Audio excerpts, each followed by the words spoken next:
"Sir, this isn't the kind of place for people like you. Try the used lot down the street. Maybe they'll let you sit in something cheaper." Those words hit harder than a slap. The young salesman's voice dripped with arrogance, and behind him, a few others laughed under their breath. Elijah Thompson stood there in silence, his worn boots leaving dust on the dealership's glossy tile floor. That single sentence would set off a chain of events no one in Dallas would ever forget. Before we dive in, where are you watching from? Drop your city below. Hit like and subscribe if you believe no one should be judged by appearance. Elijah Thompson wasn't just any man. He was 68 years old, with hands carved by decades of labor and eyes that carried the weight of generations. The old flannel shirt he wore had been patched more times than he could count. His hat, a faded brown cowboy classic, shaded a face marked by sun, wind, and quiet dignity. People saw the clothes and thought, poor. They never saw the man who owned Liberty Ranch, a 2,500-acre stretch of Texas soil worth $75 million. They didn't see the man who fed families through droughts, built schools through donations, or helped local farmers survive economic crashes. They only saw the boots, the calluses, and the dark skin. But Elijah's story didn't start with wealth. It began in 1955 in a segregated Dallas neighborhood where the color of your skin decided which door you could walk through. His father, James, worked from dawn to dusk on white-owned farms, paid in cash and silence. His mother, Mary, cleaned houses she could never afford to live in. They told him every night, "You can be poor in money, son, but never poor in character." Those words became his armor in a world that tried to strip away his worth. At school, he was the boy who sat at the back, wearing clothes stitched from old curtains and feed sacks. One day, when he was just 10, a white boy sneered at his shoes, hand-me-downs with holes at the toes, and asked if he'd walked all the way from the cotton fields. The laughter that followed burned deep into Elijah's chest, but instead of breaking him, it planted something else, a quiet, steady determination. He swore he would own land one day, not just to prove them wrong, but to honor the dignity his parents had fought to keep alive. When Elijah turned 18, he bought his first calf with money saved from odd jobs, cleaning barns, fixing fences, hauling hay. A year later, he sold it for profit and bought 2 more. By 25, he had a small herd grazing on leased land outside Dallas. That same year, he met Clara. She wasn't just beautiful, she was fierce, a civil rights activist, teacher, and dreamer who believed that change began with courage. Clara saw in Elijah what the world refused to see, a man capable of greatness. They married in 1980, the same year they purchased 150 acres of dry Texas soil that others said would never yield a thing. They called it Liberty Ranch. Neighbors mocked them. "That land's cursed," one said. "It's nothing but dust." But Elijah worked the soil with faith and sweat. Clara sold her grandmother's heirloom ring to buy their first tractor. Together, they turned that dust into life, corn, soybeans, and cattle that would one day feed hundreds. Every fence post and every acre told a story of persistence.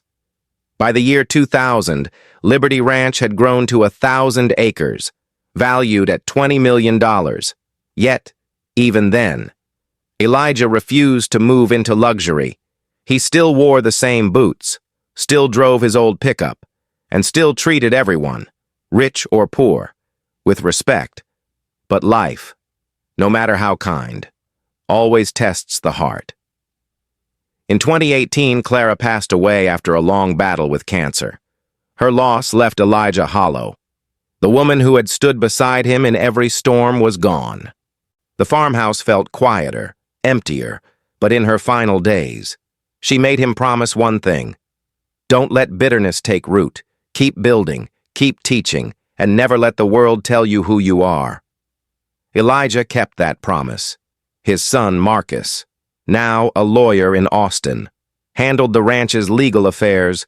His daughter Lila raised Jamal, Elijah's 12-year-old grandson, who adored his grandpa and loved listening to stories of the old days. To Jamal. Those stories weren't just history, they were lessons in strength. Still, despite his success, Elijah never forgot what it felt like to be looked down on. That's why. On a quiet Tuesday morning in October, he decided to do something simple: replace his old pickup. He had driven that 15-year-old Ford for over 200,000 miles. It was time. He polished his boots, put on his patched flannel, and drove into Dallas to a place called Elite Motors. The dealership gleamed like a palace: marble floors, glass walls, and cars so shiny they looked like mirrors. Elijah parked his dusty truck next to a brand-new Ford F-150 Platinum. Price tag: $80,000. When he walked inside, every conversation seemed to stop. The room filled with that awkward silence you can feel but can't see. The receptionist, a young black woman named Sarah, gave him a hesitant smile. But behind her, the manager, a tall white man named Marcus Hale, looked him up and down like he'd just wandered in off the street. That's when the words came. Sharp. Cold. "Sir, this isn't the kind of place for people like you. Try the used lot down the street. Maybe they'll let you sit in something cheaper." The laughter that followed was quiet but cruel. A young salesman named Jake smirked. Another one they called Slim chuckled. And Big Joe, a large man with a shiny bald head, shook his head in disbelief. "Ain't no way he's buying anything here," Joe said under his breath. Elijah didn't say a word. He just nodded, as if he'd expected it all along. Inside, though, his heart ached, not for himself, but for the fact that after all these years, after all the progress, some things hadn't changed. He turned away slowly, but not before slipping his phone from his pocket and pressing record. Every insult, every word, every smirk, it was all captured. As he stepped outside, his chest tightened. The air felt heavy. He leaned on his truck, trying to breathe through the sudden pain radiating down his arm. A mild heart scare. The doctors would call it later. But in that moment, all Elijah could think about was Clara's voice echoing in his memory. "Keep your head up, baby. The truth always finds its way." He sat in silence for a long minute, then started his engine. The old Ford rumbled to life. As he pulled away from the dealership, a calm determination settled over him. This wasn't over. Not by a long shot. Because when a man like Elijah Thompson is underestimated, that's when history tends to shift. And soon. Everyone at Elite Motors would learn that the man they mocked was about to own the ground they stood on. "Sir, this truck costs $80,000. You sure you're in the right place?" The words came from Jake, the youngest salesman at Elite Motors, his voice dripping with mock politeness that couldn't quite hide the sneer beneath it. Elijah Thompson had barely stepped through the glass doors before the whispers started again. He stood there, small against the showroom's towering LED lights, his weathered hat tilted forward, eyes calm but heavy with understanding. He'd walked into many rooms like this before, rooms where his worth was measured not by his name, but by his skin, his clothes, and the dirt on his boots. What none of them knew was that the man they mocked could buy the entire dealership in cash if he wanted to. But for Elijah, this moment wasn't about showing off wealth. It was about seeing how far humanity had come. And sadly, how far it still had to go. Jake looked him over like a hunter sizing up prey. "We usually handle high-end clients here," he said, flashing a grin at Slim and Big Joe, who stood by a row of new Cadillacs pretending not to watch. "Folks who know what they're buying," Slim chuckled, a thin man with a mustache that twitched when he laughed. Maybe he's lost. You looking for the service department? Old-timer? Elijah smiled softly, shaking his head. No, son. I'm here to buy a truck. The new F-150 Platinum. That one over there. He pointed toward the gleaming silver model sitting on the turntable under a halo of white light. Manager Marcus Hale appeared from behind a glass door, his stride confident, his expression already set in judgment. Hale was a man who prided himself on catering to Dallas's wealthiest, oil executives, doctors, and real estate magnates. Seeing Elijah standing there in faded jeans and a patched flannel shirt was, to him, an insult to the brand. "Is there a problem here?" he asked. Though his tone suggested he already knew the answer, Jake quickly replied, "No problem, sir. Just showing this gentleman our premium models." The word gentleman came out as a smirk. Hale's eyes narrowed. "Sir," he said slowly, "these vehicles start at $80,000. We require a credit pre-approval for serious buyers." Elijah looked him straight in the eye. "I understand," he said quietly. "Run it." Then, the words made Hale pause for just a moment, long enough for Slim to let out a low whistle. Big Joe, the largest of the group, leaned against the hood of a red Escalade. "Man, I bet his credit card's older than that hat," he said. Laughter rippled through the group. Even Sarah, the young black receptionist, forced a nervous smile, trying to keep her job. Her eyes flickered with guilt as she looked away. Elijah stood still, letting them finish. Inside, he could feel the burn of shame, not his own, but theirs. But he said nothing. He had learned long ago that silence can be louder than shouting. "All right then," he said calmly. "If you're done laughing, I'd like to buy that truck." Hale crossed his arms. "Sir, we can't just let anyone test drive that model. It's reserved for customers who've already been approved." Elijah nodded. "And what kind of customers would that be?" Hale shrugged. "The kind who can afford it." The room went quiet. Elijah smiled faintly, but behind his calm was a deep, familiar ache. "Son," he said softly, "you'd be surprised what folks like me can afford." From the corner of the showroom, a tall white man in a navy suit had been listening. Richard Vance, one of Elite Motors' wealthiest clients, stepped forward, intrigued by the scene.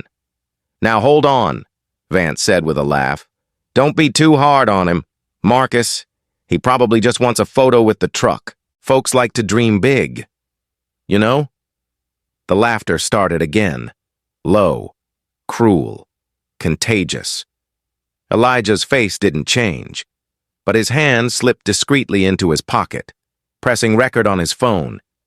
If they wanted to show the world what discrimination looked like, he'd make sure the world saw it clearly. Hale sighed dramatically. "Sir, this isn't personal. We just have a certain image to maintain." Elijah looked around the room, his gaze steady. "An image," he repeated. "Yeah, I can see that." His voice carried a quiet authority that made even Hale hesitate. "Tell me something," Elijah said, stepping closer. "If a man comes in here with money, respect, and intention, but doesn't look the way you expect, does that make him less of a customer?" No one answered. Jake looked away. Slim shifted uncomfortably. Big Joe just laughed. "I don't know about all that, but I know he sure don't look like 75 million bucks," Joe said. Something inside Elijah tightened, but he kept his composure. "You know," he said softly, "my wife used to tell me, the way folks treat you says more about them than about you." Hale rolled his eyes. "Sir, please, I think it's best you head somewhere else. Maybe a smaller dealership out on the highway." Sarah looked down, shame flickering across her face. Elijah turned to leave, his boots echoing against the marble. Every step carried the weight of decades, the marches he'd seen, the laws he'd lived under, the names he'd been called, yet he held his head high, because Clara had taught him that dignity is something no man can take from you without your permission. As he reached the door, Vance's voice called after him, loud enough for everyone to hear. "Hey, old man, you forgot your place." The words struck the air like a whip. Elijah stopped, his hand trembling just slightly on the door handle. He turned halfway, his eyes meeting Vance's. There was no anger in his face, just deep, quiet disappointment. "Son," he said, "one day you'll learn that a man's worth doesn't come from a suit or a title. It comes from how he treats people when nobody's watching." He stepped outside into the harsh Texas sun. The moment the door shut behind him, the weight of it all hit at once. His heart fluttered painfully, the same way it had the day Clara died. He leaned against his old Ford, breathing slowly, steadying himself. The world blurred for a moment. The laughter, the humiliation, the years of being underestimated blending into one long memory of struggle. He wiped his forehead, trying to calm the trembling in his chest. He could have driven away and never looked back, but Elijah Thompson wasn't built that way. He pulled out his phone and replayed the recording, listening to every word, the sneers, the mockery, the arrogance. His face hardened, not with vengeance, but with purpose. He started the engine and drove out of the city, the old truck groaning beneath him, as the Dallas skyline disappeared in the rearview mirror. His mind drifted back to Clara's voice, that warm, steady whisper from years ago. "You can fight hate without hating. Just make them see." By the time he reached the long dirt road leading to Liberty Ranch, the pain in his chest had faded into a calm determination. The humiliation he'd suffered at Elite Motors wasn't the end of something. It was the beginning.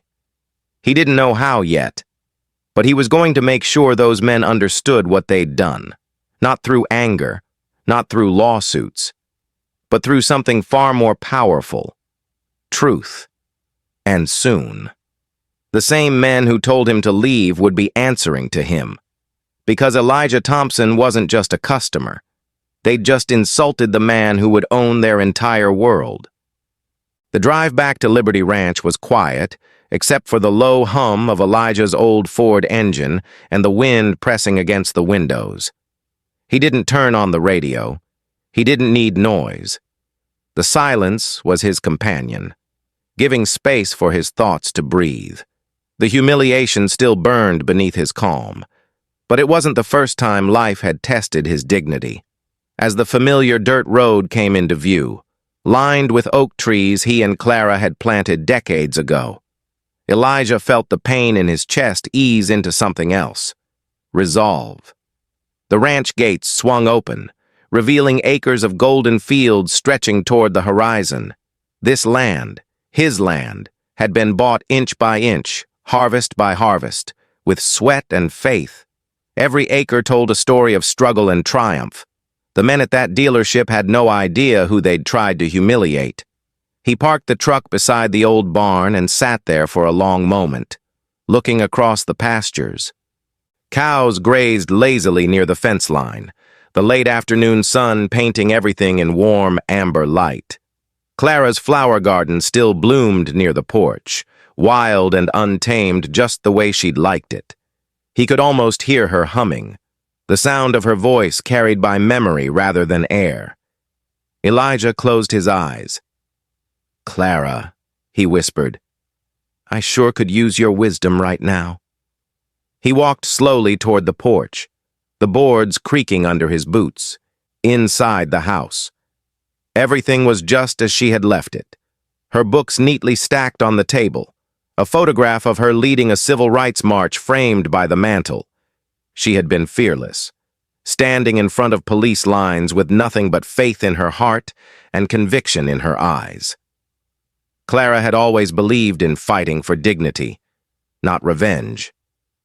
"If you ever have to teach someone a lesson," she used to say, "do it in a way that lifts others higher, not drags them lower." Elijah poured himself a cup of coffee and sat by the window overlooking the fields.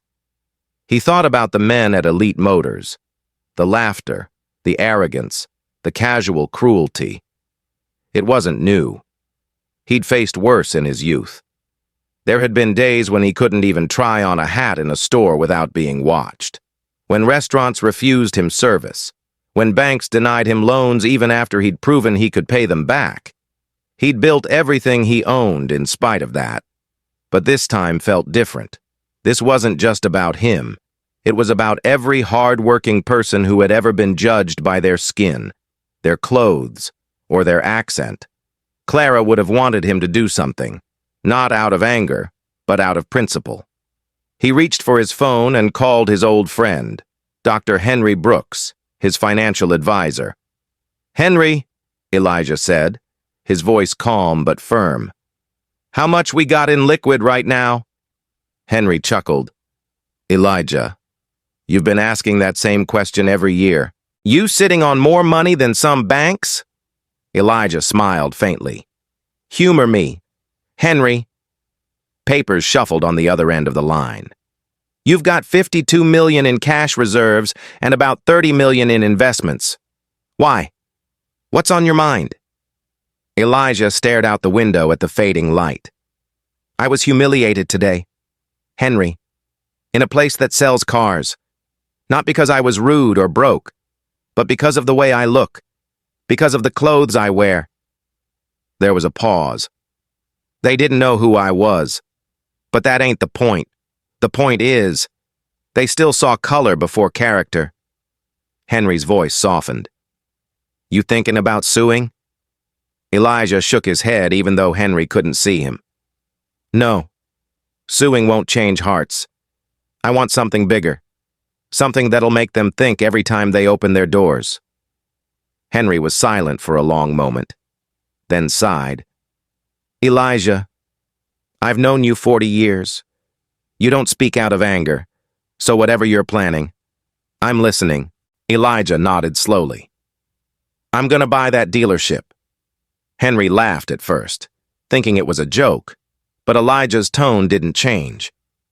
"You're serious?" Elijah leaned forward. "Dead serious. I'm gonna buy it. I'm gonna clean it up. Hire people who believe in respect, not status. I want to turn that place into a symbol of what this country should be." Henry exhaled sharply. "Well," he said after a pause, "then let's make it happen." Later that night, Marcus called. His son's voice carried both concern and admiration. "Dad, Sarah from Elite Motors sent me a message." Marcus said, "She saw what happened. She said she's sorry." Elijah sighed. "That girl looked scared."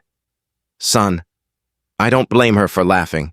She's trying to survive in a place that's poisoned from the top down." Marcus hesitated. "You should sue them." "Dad, it's discrimination. We could win easily." Elijah smiled faintly. "Winning a lawsuit might punish them, but it won't change them. I don't want revenge. Son, I want transformation." Marcus was quiet for a long moment. "Then what are you going to do?" Elijah's answer was simple. "I'm going to buy it. Every inch of it." Marcus laughed in disbelief. "You're joking." "Do I sound like I'm joking?" Elijah replied calmly. "No, sir," Marcus said softly. "But that's bold." Elijah chuckled.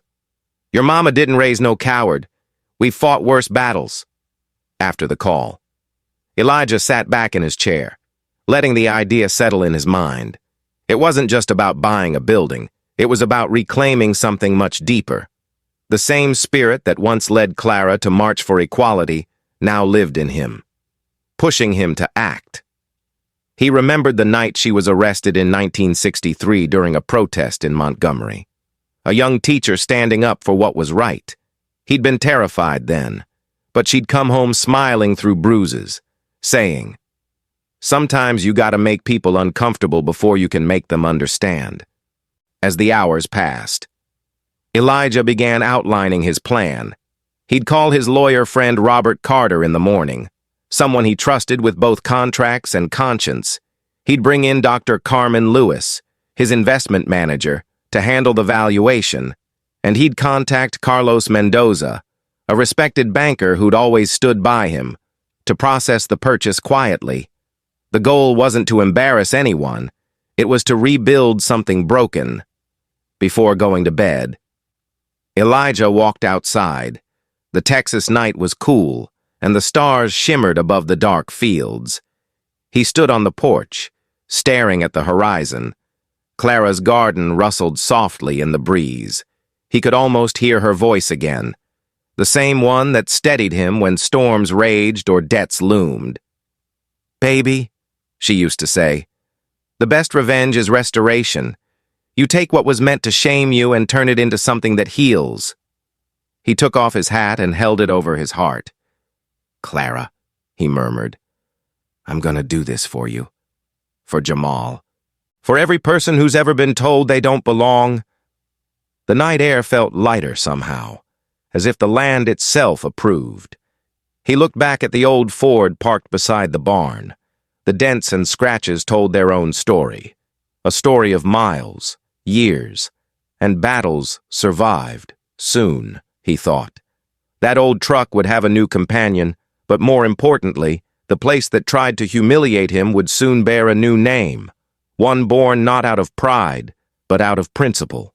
And as the dawn began to break, Elijah Thompson smiled for the first time since that awful day, because in his heart, he already knew redemption doesn't start with anger, it starts with a decision, and he had just made his. The next morning, Dallas woke up to its usual rhythm, traffic humming, glass towers reflecting the early light. But something different stirred inside Elijah Thompson. The sting of humiliation had cooled into iron determination. He'd spent the night preparing with the precision of a man who'd plowed fields through storms.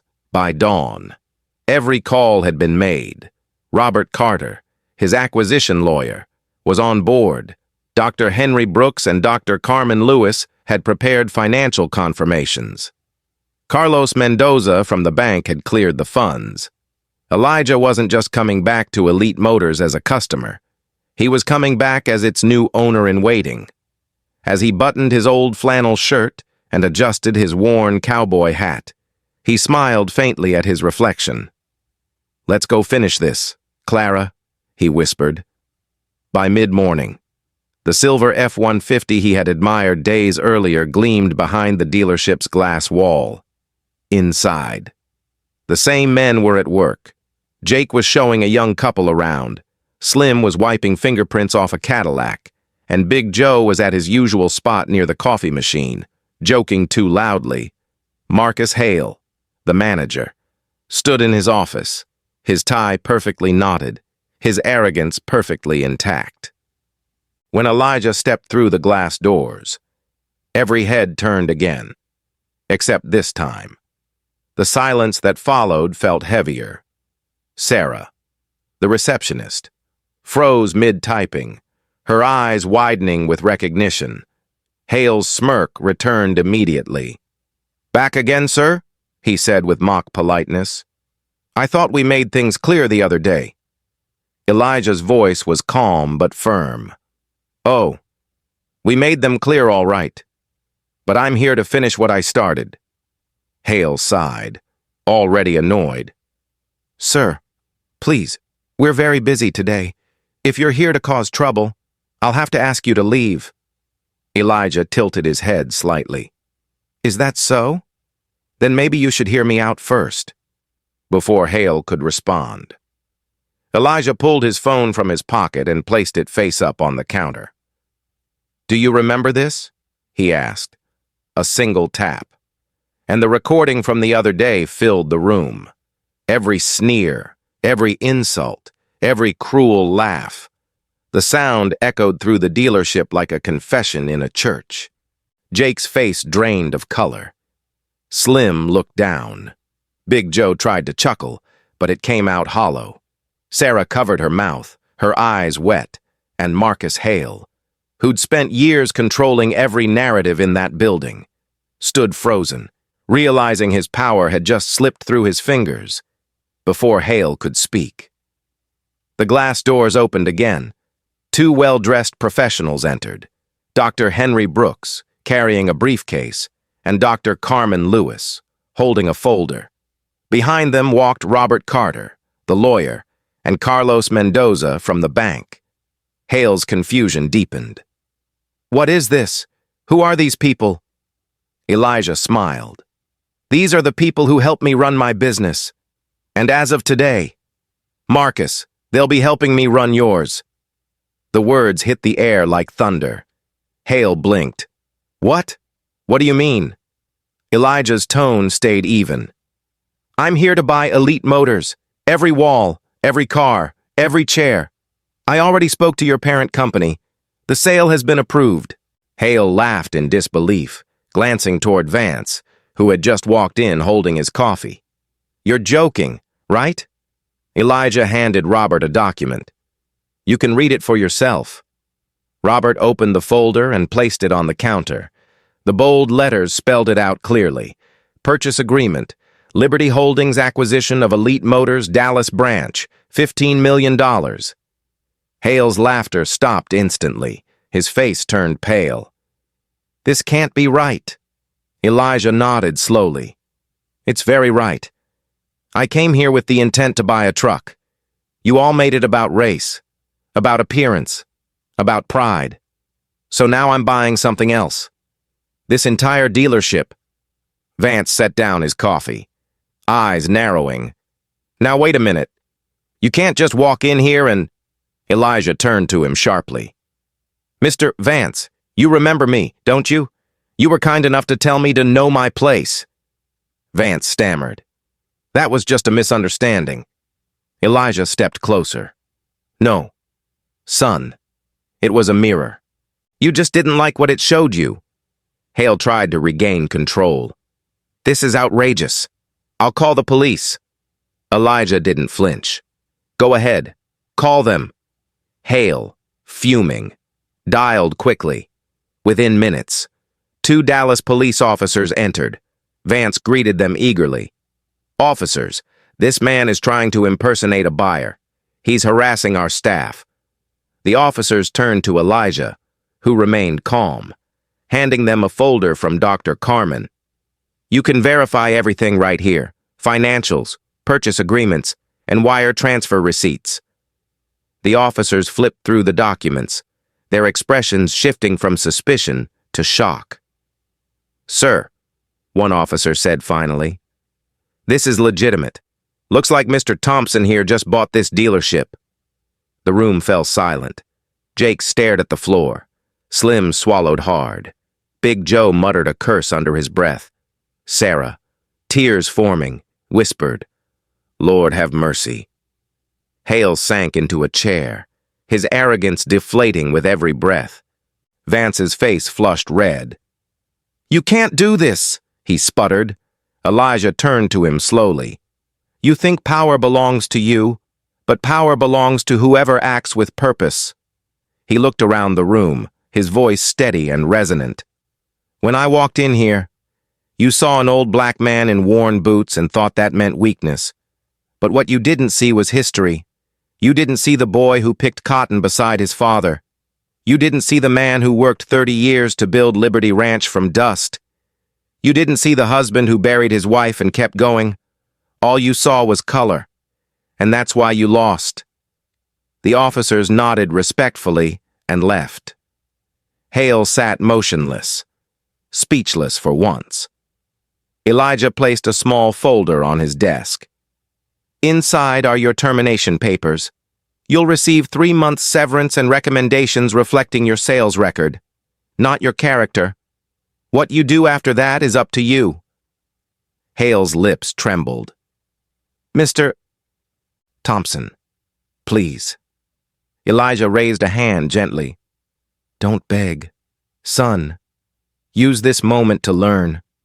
He turned toward Sarah. "You, young lady, showed regret when others showed cruelty. That matters. As of today, you're the new interim manager of this dealership. We'll train you right." Sarah's eyes widened in disbelief. "Sir, I don't know what to say." Elijah smiled. "Say you'll run this place with respect. She nodded through tears. Yes, sir, I will. Vance, unable to contain his anger, pointed at Elijah. You think this makes you better than us? Elijah's eyes were calm but sharp. No, Mr. Vance, it just proves that decency outlasts arrogance. And one more thing. I remember your bank, 30 years ago, refused me a loan to buy my first piece of land, said a black farmer was too high risk. That decision cost you millions in interest over the years.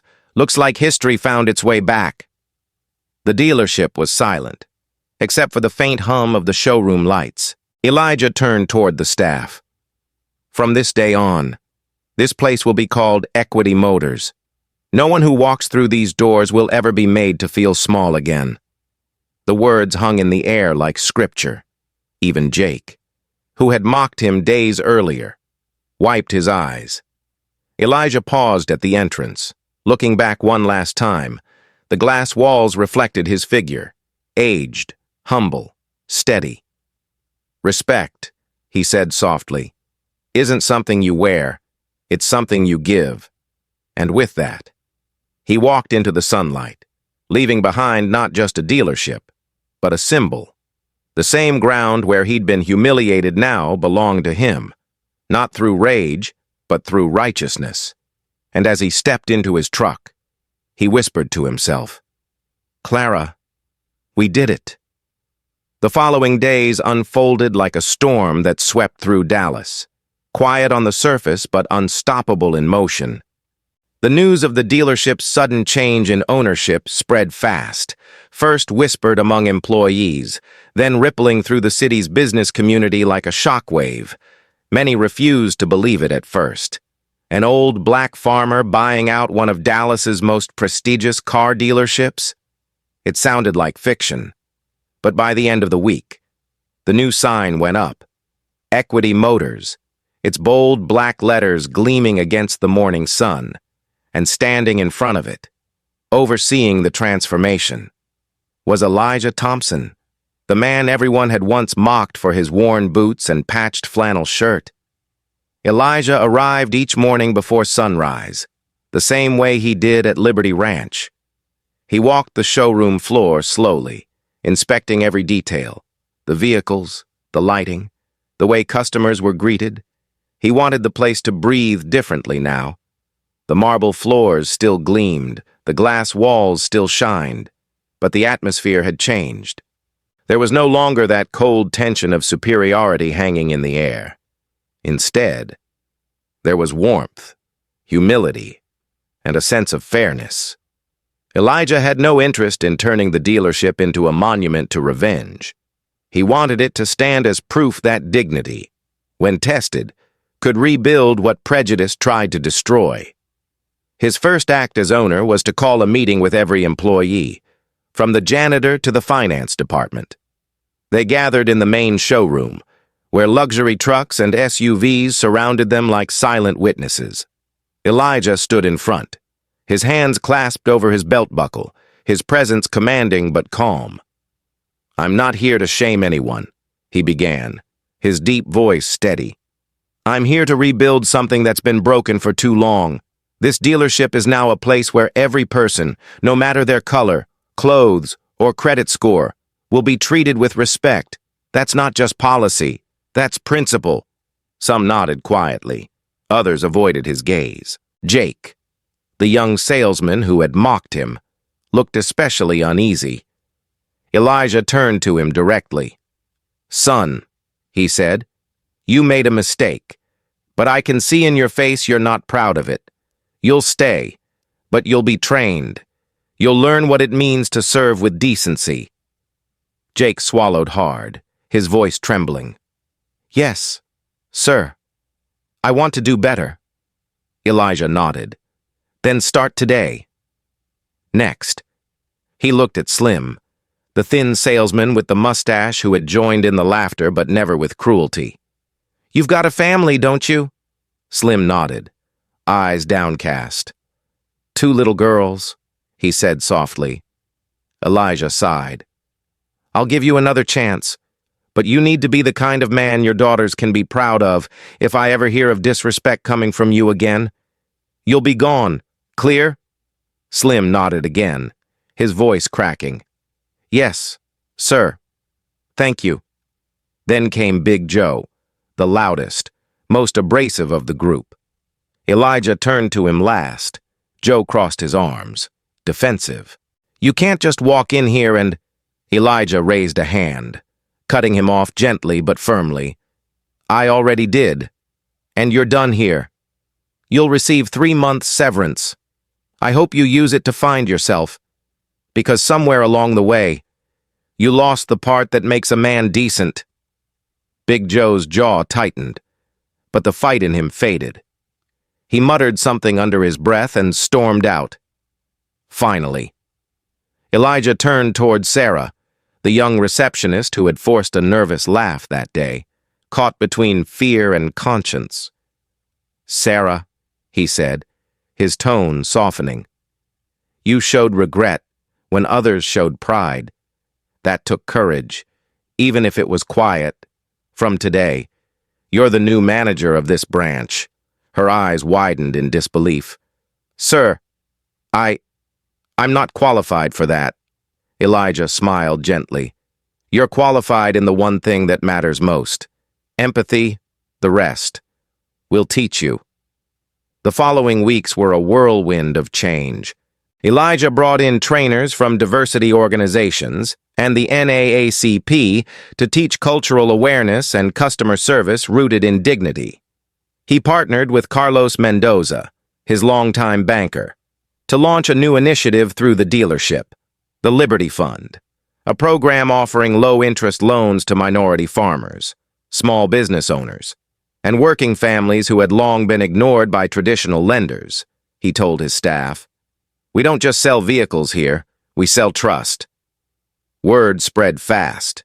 Customers who once walked past Elite Motors without a glance began driving miles just to see the place everyone was talking about. Local news ran a story titled, "Farmer Turns Humiliation into Hope." Reporters arrived, cameras flashing, eager to capture the man who had rewritten a narrative. Elijah stood beside Sarah for the interviews, giving her the spotlight. "I'm just a farmer," he said humbly. "She's the one running the show now. I just plant the seeds." Not everyone was pleased with the change. A few of Hale's former clients, men like Richard Vance, refused to return, muttering about political statements and social agendas. One night, an anonymous letter arrived at the dealership. Inside was a single message scrawled in red ink. "You don't belong here. We'll make sure you remember it." Sarah found it first and showed it to Elijah, her hands trembling. Elijah read it, folded it neatly, and tucked it into his pocket. "They're just words," he said calmly. "We've seen worse. Fear doesn't grow where faith is planted." Still, the threats grew more serious. Tires were slashed in the parking lot one evening. Another time, someone threw a rock through the dealership window with a note taped to it that said, "Go back to the fields." Elijah refused to involve the police at first, but Marcus, his son, insisted. "Dad, this isn't just business anymore. It's safety." Marcus worked quietly behind the scenes, coordinating with local law enforcement to increase patrols around the dealership and the ranch. But Elijah never stopped showing up. "If I stop walking through those doors," he told Marcus, "then they've already won." Through it all, the community rallied around him. Black farmers from nearby towns began visiting Equity Motors, shaking Elijah's hand and thanking him for his courage. Church groups and civic leaders held events there, turning the dealership into something more than a showroom. It became a symbol of pride. The staff changed too. The once cocky Jake transformed into one of the most respectful salesmen in the building.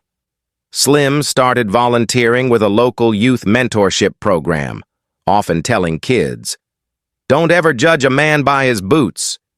Even the janitor, Mr. Phillips, an older Latino man who had been invisible to most of the staff before, found himself respected and included in meetings. Meanwhile, Elijah began mentoring Sarah closely. He taught her how to balance compassion with authority, how to listen without losing direction. Leadership, he told her one evening, isn't about being the loudest in the room. It's about being the calmest when everyone else panics. Sarah absorbed every word. Under her guidance, sales climbed, morale improved, and customer reviews skyrocketed.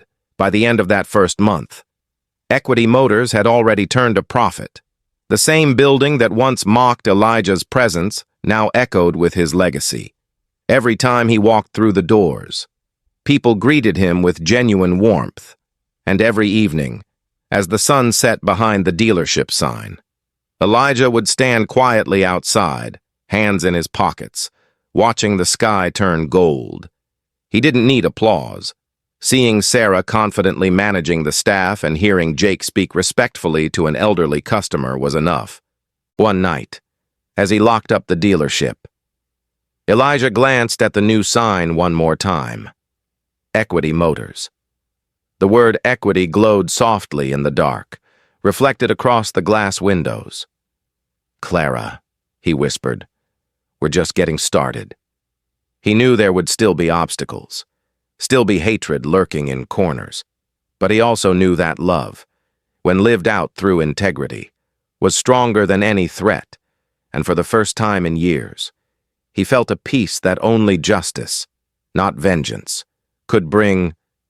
3 months later, Dallas looked at Equity Motors with a different kind of curiosity, one mixed with respect and disbelief. What had once been a monument to arrogance and exclusion had transformed into a beacon of second chances and quiet justice. The dealership that mocked Elijah Thompson now stood as a living testament to his philosophy. Dignity could rebuild where prejudice once stood. Business was booming. The showroom that had once turned away customers now welcomed families of every background: farmers, teachers, nurses, mechanics, even those who once thought luxury vehicles were out of reach. Under Sarah Johnson's steady leadership, sales climbed to record numbers, with 50 vehicles sold in a single month, surpassing anything the previous management had achieved. But it wasn't just about profit. It was about the spirit inside those walls. Every morning, Sarah gathered her team before the doors opened, reading aloud one of Elijah's guiding principles: respect, patience, humility. She spoke with the same gentle authority he had shown her, often repeating his words. Every person who walks through those doors deserves to be treated like they matter, because they do. Customers noticed. People came not just to buy cars, but to be part of a story that inspired them. Across social media, clips of Elijah's original confrontation circulated widely. The video, which he had quietly released through a journalist friend, went viral. Millions watched the footage of the old man in the flannel shirt being humiliated, followed by the revelation of his ownership. It was a perfect storm of shame, justice, and redemption. And while the internet had its share of outrage, the greater chorus was one of admiration. The fallout for the antagonists was swift. Marcus Hale, the former manager, faced a discrimination lawsuit filed by an advocacy group after the video's release. His name became synonymous with arrogance and bias. Within weeks, he lost not only his job, but also his reputation. Banks refused his business loans, and his marriage dissolved under the pressure, when the court ordered him to pay $500,000 in damages. Elijah quietly told his lawyer not to pursue it aggressively. "Let the man keep enough to start over," he said. "We're not here to destroy, just to teach." Jake Miller, the young salesman, found a kind of redemption in his own way. After months of training under Sarah, he started volunteering at community programs that helped low-income families purchase affordable vehicles. When a journalist asked him why, Jake said simply, "I used to judge people like Mr. Thompson. Now I just try to make things right." His words spread online, turning him from a symbol of shame into one of growth. Slim Carter, the salesman with 2 daughters, took his second chance seriously. He worked hard, treated every customer with kindness, and never forgot the lesson Elijah gave him. On the anniversary of his promotion, he brought his little girls to meet Elijah at the ranch. They handed the old man a handmade card that read, "Thank you for believing in our dad." Elijah smiled, eyes glistening. "He did the believing," he said. "I just gave him space to prove it." But Big Joe Ramsey, the loudest, the most defiant, never learned. He refused Elijah's severance and left in anger, convinced the world owed him something. Over time, his bitterness consumed him. He bounced from job to job. His health declined, and the people who once laughed at his jokes no longer returned his calls. His downfall wasn't dramatic. It was quiet, the kind that eats away at pride until there's nothing left. As for Richard Vance, the wealthy businessman who had joined in the mockery, his fall from grace was very public. The viral video exposed him as a prominent donor to organizations accused of discriminatory practices. His contracts with 2 major corporations were terminated within weeks. The same media that once praised him for success now hounded him for accountability, in an unexpected twist. Vance showed up at a community meeting Elijah hosted for local business owners. Cameras were rolling when he stood up and said, "I was wrong, I was arrogant, and I'm sorry." The crowd fell silent. Elijah walked over and extended his hand. "Then start doing right," he said simply. That moment, 2 men shaking hands where hatred once lived, made headlines across Texas. Still, not all consequences were easy. Equity Motors faced threats from a white supremacist group furious over its success. Anonymous messages appeared online, calling Elijah a race agitator. One night, someone spray-painted slurs across the dealership's sign. Sarah found it the next morning and froze. Elijah arrived quietly, looked at the words, and then motioned for a paint roller. "Cover it," he said softly. "We're not giving hate a headline." Within an hour, the sign gleamed clean again, brighter than before, at Liberty Ranch. Life returned to its peaceful rhythm. Elijah spent more time with his grandson Jamal, teaching him to mend fences, check the irrigation system, and feed the cattle before dawn. But more than the chores, Elijah taught lessons about history and humanity. "The world's gonna test your patience, boy," he told Jamal one evening as they watched the sunset from the porch. "But don't ever let bitterness take root. We win by standing tall, not by striking back." Jamal listened closely, soaking in every word, already dreaming of following in his grandfather's footsteps, not just as a farmer, but as a man who stood for justice in town. Equity Motors became more than a business. It became a gathering place. Veterans, farmers, single mothers, and teachers all stopped by, drawn by what it represented. The dealership hosted workshops on financial literacy, career mentoring, and small business development. Sarah led most of them, often saying, "Mr. Thompson planted the seeds. We're just helping them grow." Elijah rarely spoke about what happened that day at Elite Motors. When reporters asked if he felt vindicated, he'd smile and say, "I don't chase revenge. I chase redemption." And people believed him, because everything about him, the steady voice, the humility in his posture, the kindness in his eyes, proved it. He had turned humiliation into healing, not only for himself, but for everyone who had ever been told they didn't belong. By the time winter rolled in, the once divided dealership had become a symbol of what Texas could be, a place where respect wasn't demanded but given freely.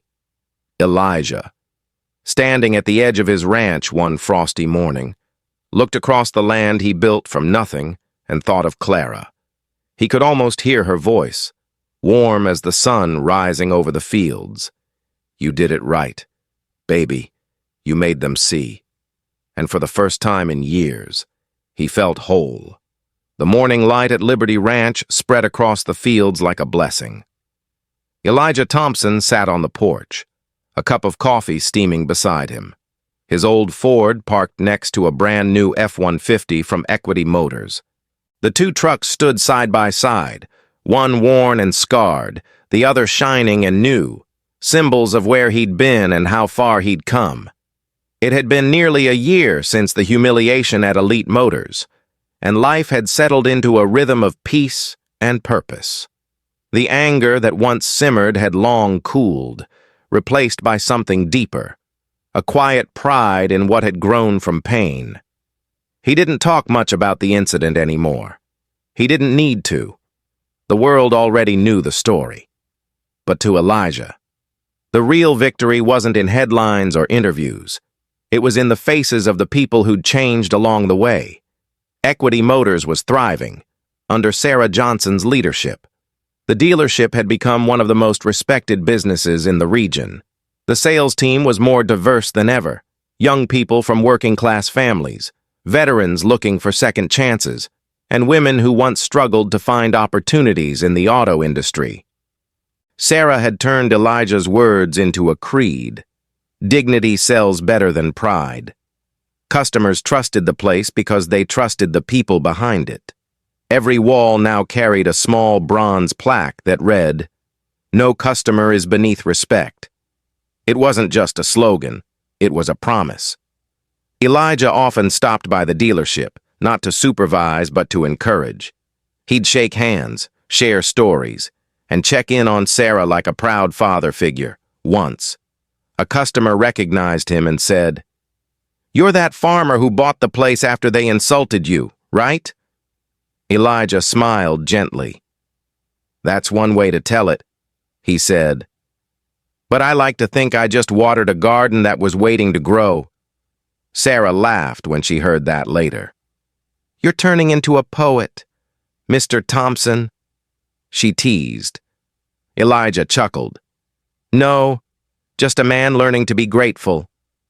Beyond the dealership, the Liberty Fund had taken root and was changing lives. 20 black farmers across Texas received low-interest loans that helped them buy equipment, livestock, and land.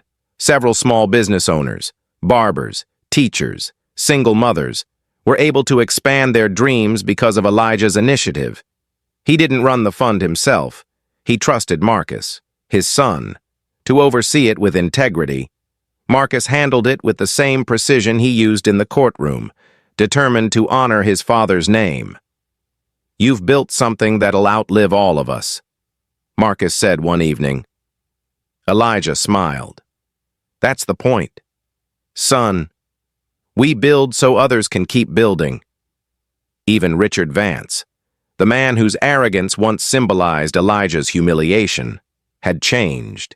He'd joined forces with Elijah's foundation, donating to Clara's Scholarship Fund, a program that provided college aid for students from rural and underprivileged backgrounds. When the two men appeared together at a community event, the crowd stood in silence, witnessing a rare moment of reconciliation. Vance spoke first. "Sometimes it takes being exposed to see yourself clearly," he said. Elijah placed a hand on his shoulder. "And sometimes it takes humility to start again." Cameras flashed, but Elijah didn't care about the attention. What mattered was that a man who once mocked him now helped fund the futures of others. That, he thought, was the real definition of justice. Later that month, Elijah received a letter in the mail addressed in a handwriting he hadn't seen in years. The return name made his breath catch. Clara Thompson, written in her elegant cursive. The letter had been tucked away in one of her old journals, found by Lila while cleaning out storage.